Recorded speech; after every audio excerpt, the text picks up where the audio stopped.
Now, one might think that if you're the leader of a political party that has whined for the last decade about a war on Christmas, that you might treat the holidays with a little more reverence. And yet, Trump decided to encroach on everyone's Black Friday and Thanksgiving holiday to make this very important announcement. He took to Truth Social, posting an AI photo of himself holding a sign that reads, "Trump 2028, yes." Now, so as not to ruin anyone's holiday, let me say, first and foremost, that Donald Trump will not be president after 2028. It is constitutionally forbidden, meaning he can't do it legally, and frankly, given his most recent polling out from Gallup, showing him at an all-time low of negative 24% approval, he also has no path politically. So why is he doing this? Because first and foremost, he needs attention, and second, he needs to distract everyone from his other failures, like, for example, the fact that the last few months have seen him embroiled in a cover-up of a pedophile ring, to the point where every single member of his party in both the House and the Senate, aside from Clay Higgins, defied him by voting to release the Epstein files in the face of his desperation to keep them hidden. Like, for example, his efforts to gut healthcare for 24 million Americans who rely on the Affordable Care Act, or the 17 million Americans who rely on Medicaid.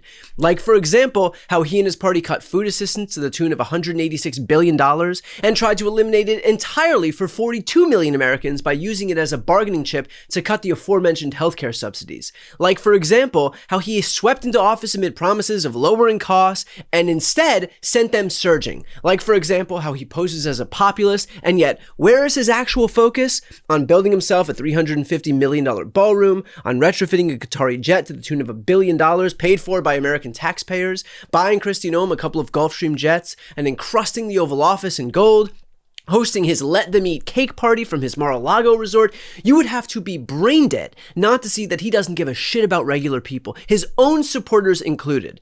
And lo and behold, the fact that they are defecting from him in such massive numbers suggests that perhaps he overestimated just how stupid his base is. So if Trump wants to try and distract everyone, I think I owe it to everyone to remind them what he's trying to distract them from. Now, for those who still take his threats at face value, the reality is that despite the legal and political barriers, still he will try to stay in office. Here, for example, is Steve Bannon vowing that Trump will do exactly that. The Constitution. Can I read a passage to you? Amendment 22. No person shall be elected to the office of the president more than twice. And yet you keep talking about Trump's threat. Maybe you should have this. Here, I'll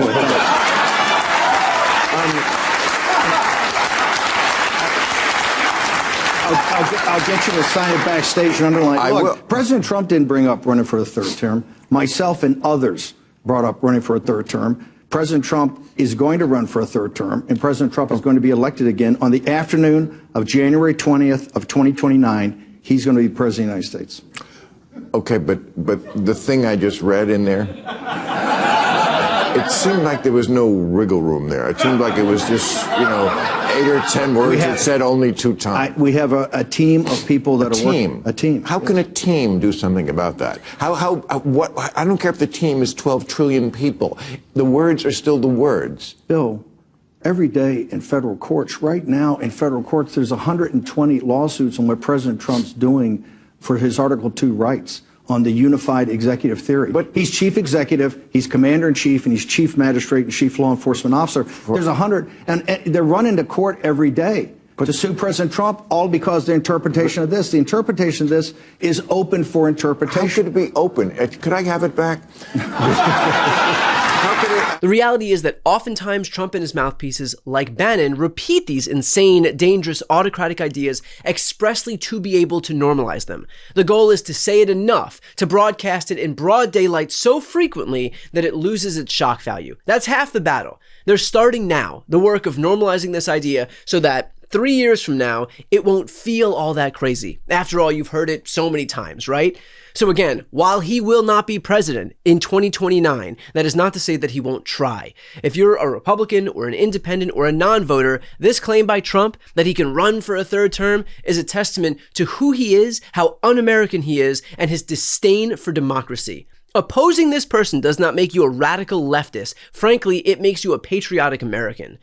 In fact, Trump himself has echoed this exact claim. We got it really rocking. We're looking good. We're looking good for another 4 years, and then we got it.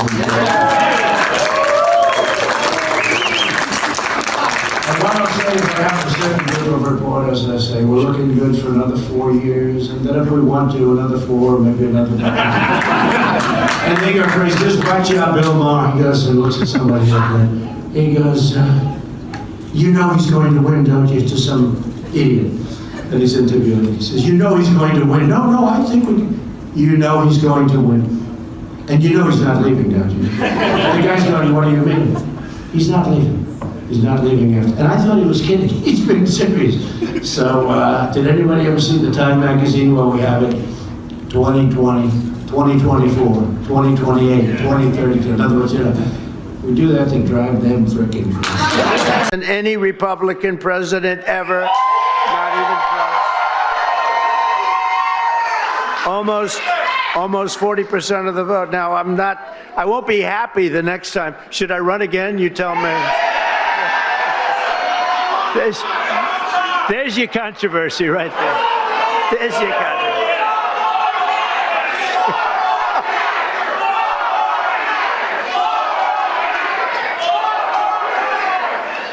Thank you. You'll be seeing that you're going to see that tonight, Tim, on television.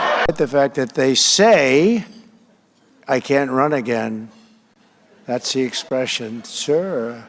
Then somebody said, I don't think you can. Oh.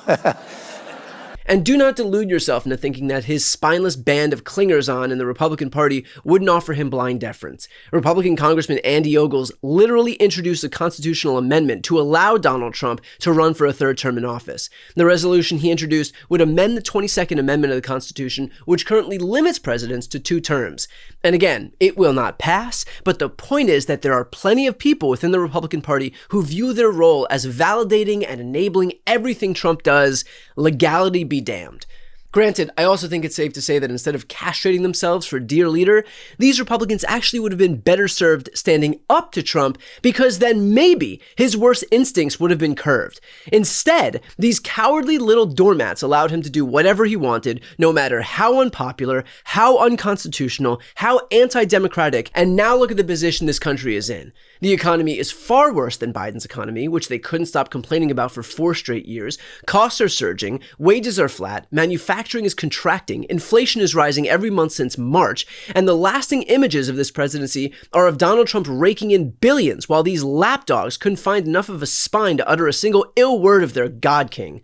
And now, it's all of them who are paying the price as Democrats win elections across the country, whether it's the special elections that they've been winning by double-digit increases over the previous cycle, or the election day results that we just saw this past November, where Dems quite literally swept every office in the country, including statewide in Georgia and Pennsylvania, by double-digit margins. Truly one of life's great mysteries that Americans wouldn't want to reward this tin pot dictator of a president and his band of sycophants who would faster sacrifice their firstborn than stand up to Trump. All of which is to say, no, Donald Trump will not be president for a third term, and Republicans will lose their majority, because when this lawless president pretends that he will be president for a third term, none of these people can manage to speak up. That is not something Americans are going to reward, meaning their paralyzing fear at speaking out will ultimately be their own undoing. And frankly, they deserve every single bit of what's coming. Before you go, if you enjoyed this content and you want to see more and support independent media, please subscribe to this channel. The subscribe button will be right here on the screen. But second, the reality is that we are now in a political environment where this administration can lean on any of the social media platforms to suppress certain voices if they don't like critical coverage. That means my longevity here is in the hands of a few tech billionaires who are already making it clear that they are willing to cater to this administration. To that end, signing up for my newsletter is a way for me to reach you directly if that ever becomes necessary. I'll put the link right here on the screen as well, so please sign up. It's free, but there's also an option to do a paid subscription if you'd like to support me and my team. I really appreciate it. Thanks so much for watching.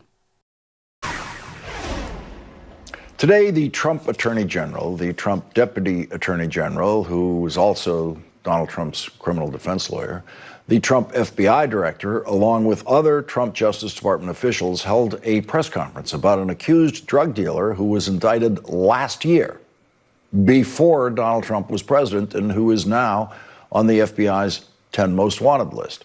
But the first question was about the man who says he was Donald Trump's closest friend for 10 years, Jeffrey Epstein. Donald Trump's Attorney General, Pam Bondi, refused to say that she would release the Epstein files now that she has started a new investigation of Democrats who knew Jeffrey Epstein, all of whom this same Attorney General said were not involved in Jeffrey Epstein's crimes when she officially closed the investigation on July 7th of this year, saying there was absolutely no evidence that anyone else was involved. When she was asked today what has changed, she said this. Information that has come for information. There's information that new information, additional information, and again, we will continue to follow the law, to investigate any leads. And here is the only new information that has emerged. As far as the Epstein files is, I have nothing to do with Jeffrey Epstein. I threw him out of my club many years ago because I thought he was a sick pervert. But I guess I turned out to be right. That is new information from Donald Trump revealed yesterday. Donald Trump has previously said he knew nothing about what Jeffrey Epstein was up to. And now Donald Trump seems to be saying that before Jeffrey Epstein was ever charged with a crime, Donald Trump knew that Jeffrey Epstein, who said he was Donald Trump's closest friend, was a sick pervert. So the first witness in the Trump Justice Department's new investigation should be Donald Trump. And the first question should be, Mr. President, how did you know? Mr. President, how did you know that your closest friend was a sick pervert?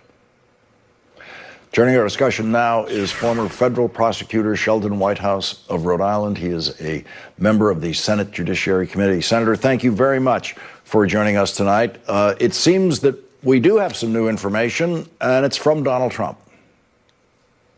Yeah, it's pretty stunning. I think you phrased the question well. The earlier way to look at that was, what did the president know and when did he know it? But, clearly, if you're the CEO of a billion-dollar corporation and a teenaged entry-level employee gets hired away by a friend of yours, the ordinary response by anybody normal would be a cake, a card, and it was nice having you work for us. And the fact that Trump went bonkers and expelled this guy Epstein from his club, that was already a huge signal that he knew that something really bad was going on, because otherwise his behavior was inexplicable. So now to have him actually confirm it and to say in his own language that back then he knew that this guy Epstein was a sick pervert, it opens up just a whole new can of worms about what he knew and when he knew it. And you have his Attorney General today